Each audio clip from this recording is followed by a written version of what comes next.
Hi, welcome to the outdoor training workshop. If you want to reduce your cost, increase your efficiency and extend the lifetime of your Hedge trimmer, you have to see this video. I'm going to show you in a few simple steps how to do basic maintenance.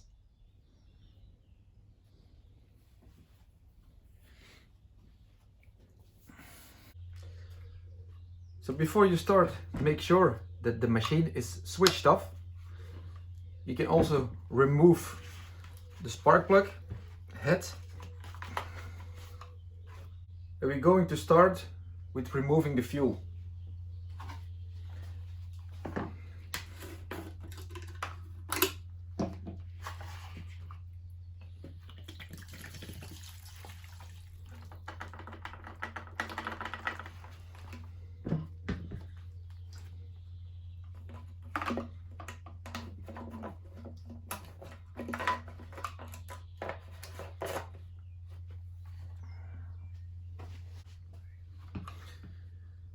So when the fuel is out, we're going to disassemble the machine in order to clean it properly.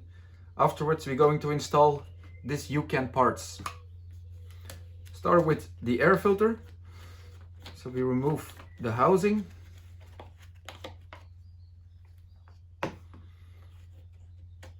The filter, so it's time to change. I'm going to close the choke to avoid that dirt get in. But also I'm going to put some paper around here when I do the cleaning afterwards. So the fuel tank is empty. We're going to remove the starter housing just to clean underneath what is built up from debris.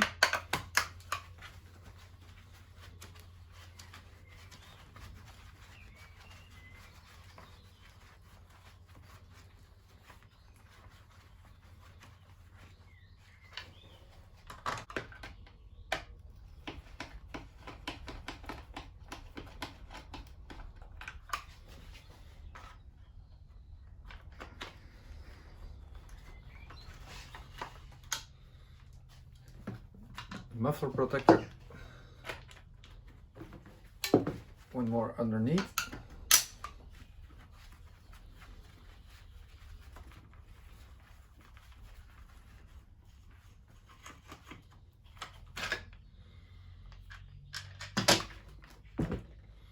So here you see there is a little bit of debris that we need to get out. It's to make the cooling better, or proper cooling.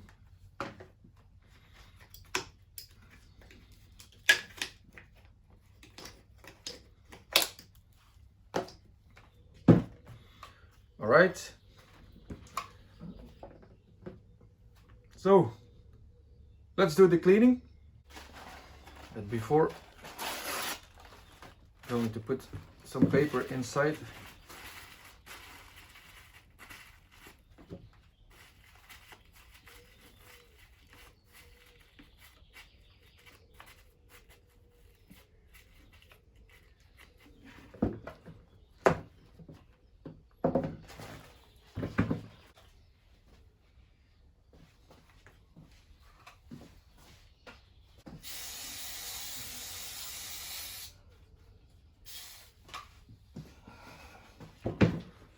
So the machine is clean, the cooling system is clean, also the parts, the air filter, and now we're going to clean all the parts from the engine.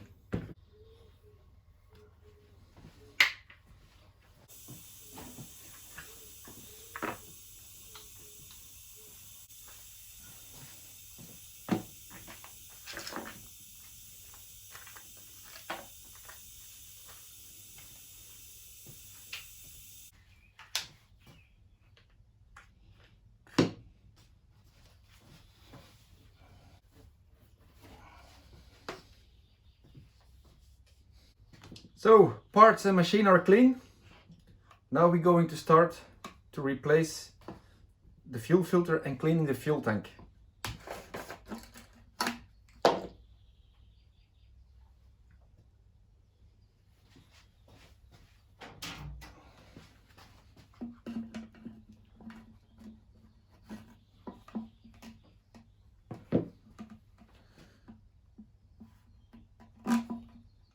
So before we remove the fuel filter, we're going to clean the fuel tank. You take a paper cloth, the blowgun,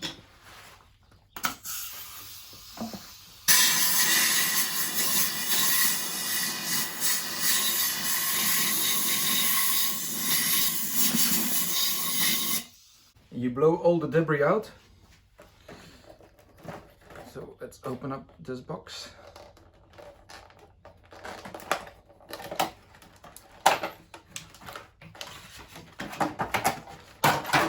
This one can go. This one can go too. So let's start with the fuel filter. So we're going to remove the old one.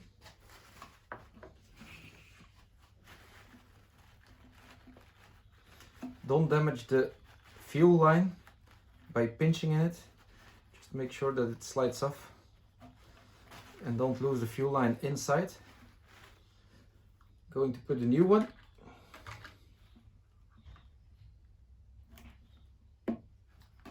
And this one you can push back into the fuel tank. And don't forget to put the fuel cap to avoid that dirt and debris goes inside. Just make sure before you start that the fuel filter is all the way down, so it doesn't run without fuel when the fuel tank is running empty and you're holding the machine sideways. So after this being done, we're going to replace the spark plug. So we need the spark plug tool. The one that's delivered with your machine is perfect. I left the spark plug in as long as possible to avoid that debris goes into the engine. So you release it with the wrench and then by hand. So the color is okay. It looks like brownish. There is a brownish shine in it, so that means that it's a good combustion. So these parts can go out. I'm going to put the new one. And it's not that you cannot touch the parts by hand, but my fingers are too big to enter the package. So the spark plug you put in by hand.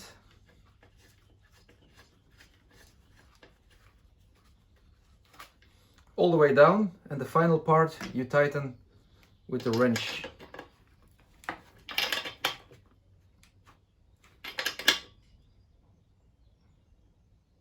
Yes, so it will be additional half a turn you need to add to tighten it properly, because you need to squeeze the sealing that's between the spark plug and the cylinder together to make a good sealed combustion chamber. So now this is done. The air filter can go in, but I prefer to reassemble the machine as we disassembled it. So first we're going to put this part so we can guide the high tension cable properly. Can click this one on so everything stays in place. Make sure that everything you see around is properly tensioned. So we also clean the area around the carburetor just to avoid to get high wearing on these parts. Cooling system is okay. So now I can access the muffler bolt or the exhaust bolt. Just make sure that they are properly tensioned, because when the covers are over it, it's much more difficult. So here, just make sure, because this one we can see, that's okay. So this one can go back. So we clean the starter housing part.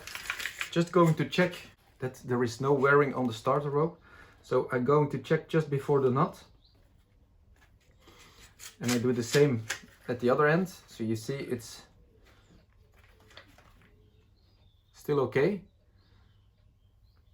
So the rope can last for another season.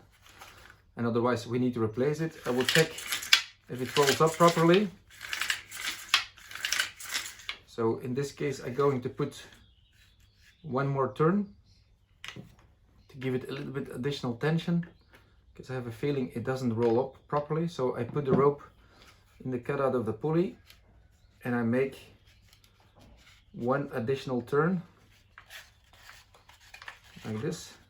So we put a little bit more pressure on the spring. The only thing you need to see is when the rope is all the way out, that you have still half a turn free to avoid that stress comes on the recoil spring. And in this case, we have more than half a turn, so that's perfect. So this one, tension's better. So that's okay. We can reinstall this one. So first of all, going to check that it's in place just by pulling the starter a little bit. And this is to check if the pulley falls properly in the ratchets. So in this case they are working properly, so there is no additional maintenance to do here. Check that the housing fits. Yes. So we have 1, 2, 3, 4, 5 screws. I will see most of them are metric screws. So the one here, the 4 metric screws. This is a little bit different thread, so that means it goes somewhere else. So it's probably for the plastic part. So the plastic part is all the way in the front corner over here. So here we screw the plastic and plastic together, while the others is the plastic to aluminum. So just make sure that you install the bolts the way they were disassembled. It's to avoid that bolts coming loose during working. Same thing. First, you make a couple of turns, so you make sure that the thread or the bolt is inside the thread.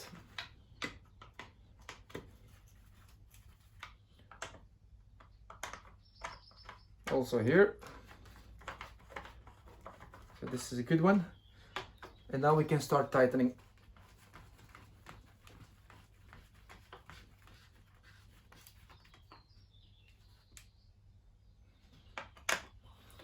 Now we do the final one.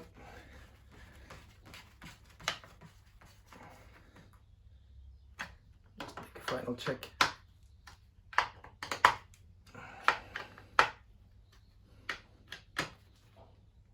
All right. Now we put the one from the muffler back in place. So it hooks up here in the front. Like this, same way as the one from the starter housing.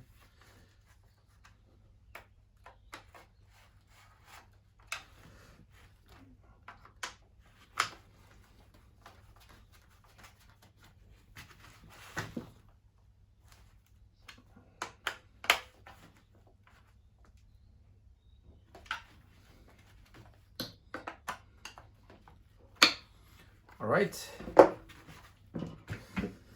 So the final part, we can remove the cloth. So this is clean. We made all the debris on the sides away. So we're going to install the new air filter. So you see the difference, old one, new one.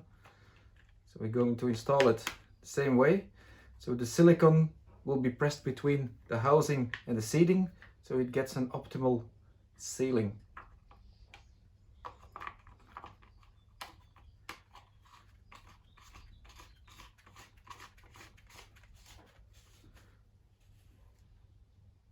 All right, we can close or open the choke again. The parts, they can go. So the maintenance on the engine part is done. The only thing we can do additionally is take a look to the cutting equipment. So in this case, I'm not going to disassemble. It's high season, so I have a replaceable set that I just have to install. The only thing I need to rebuild is the nose tip protection, but that's okay. At the same time, I can put some grease inside here.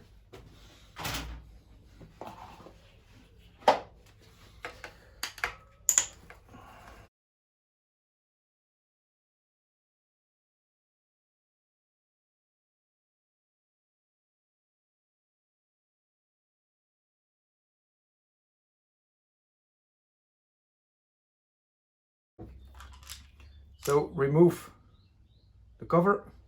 So there is two ways I can put grease inside. It's with a tube or with a grease pump. Here on the side there is a hole to access with the grease pump. I had to open it anyway, so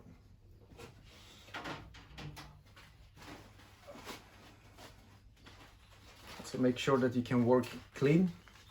I put a paper cloth on the table where I can put my parts, and I will reassemble the same way as they were installed. Also here I remove the gear wheel. This is the part that keeps the grease inside the gearbox or the gear case. Now it's just a matter of removing these two screws.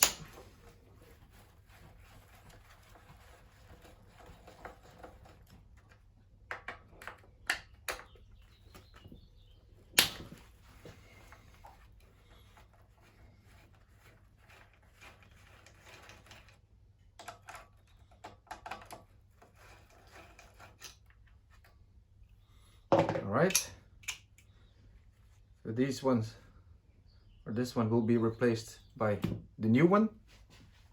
This one goes on the side. This one is not to throw away, but it's to sharpen. But I don't have time to do it right now, so I put a new blade kit on it. So a new blade kit comes like this. So you remove the elastic band, it's to hold the springs in place. Make sure that the knob fits properly. This knob fits properly here in the rod. Of course, it's maybe better to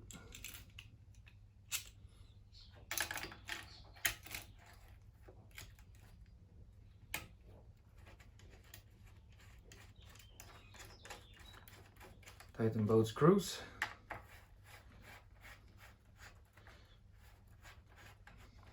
While I'm holding the cutter assembly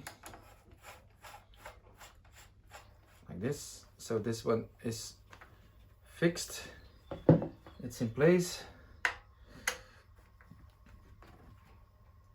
So if you want, you can remove the old grease, but I'm greasing like every 20 hours.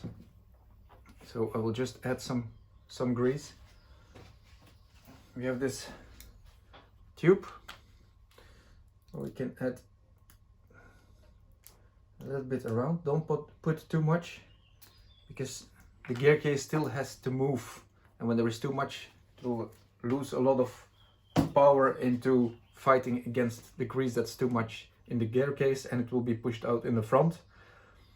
And what is hanging here in the front will be full of dust and dirt, and it will work as a sanding paper, and that's something we want to avoid. So also here we're going to reinstall this part. This will be the tricky one because it needs to fit perfect into the rod. So you probably need to turn and twist it a little bit and push it down. And if not, you can always move a little bit with the blades.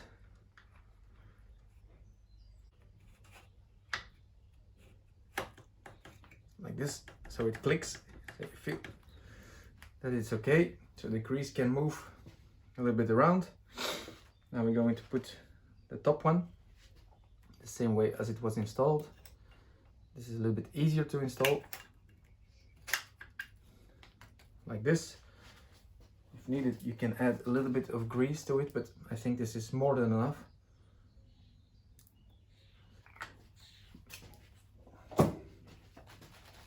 Don't forget to put the sealing back in. You can clean it also if needed, but It's not dirty, this one, or you can replace it if you want.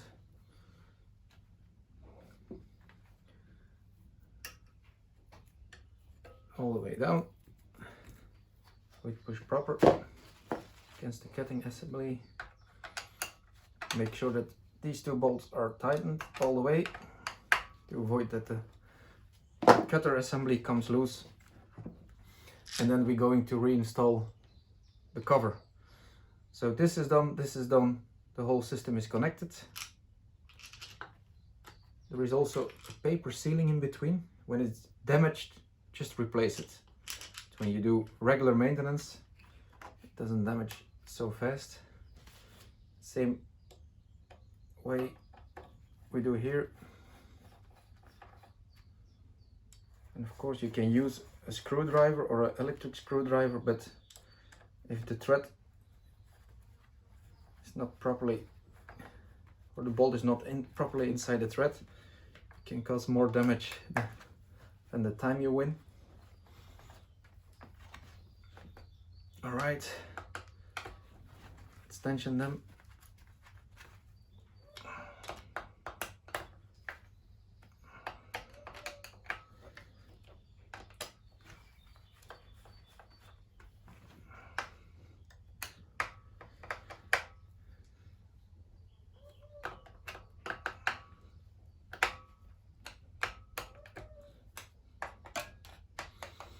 And now you're here at the bottom side. You can check the AV system, also the bolts that go with it, if they're properly tensioned, and that you check every time you do maintenance yourself, because heat, vibration and different materials can cause that the bolts can come loose after some time.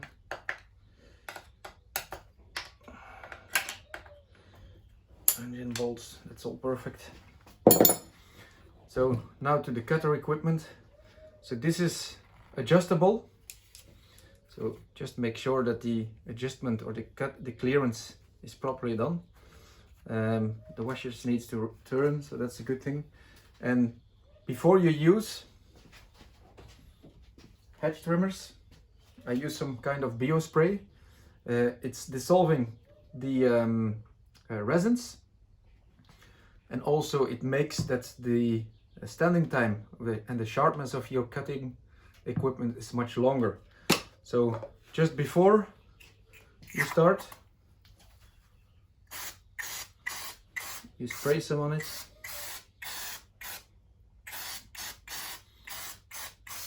So everything goes well.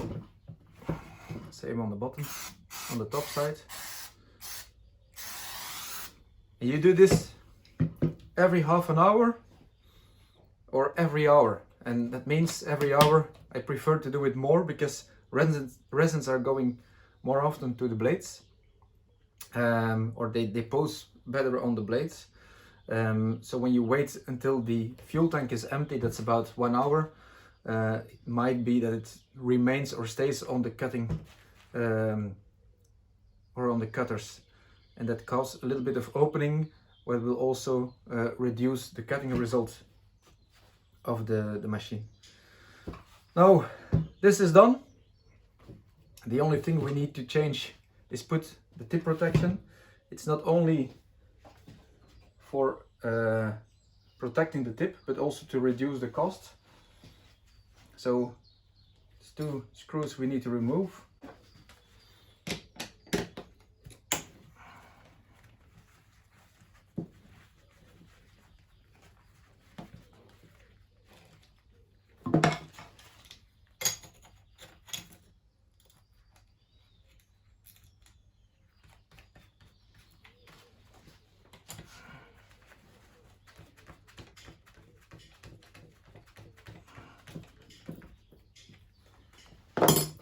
Right.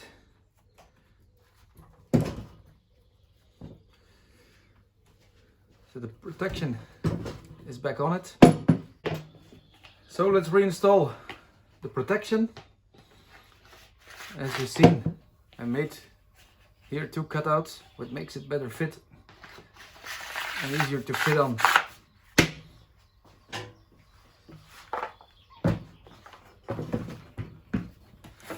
Final test, we fill it up with fuel.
So just to make a final check, make sure that the bolts from this machine are not overheating.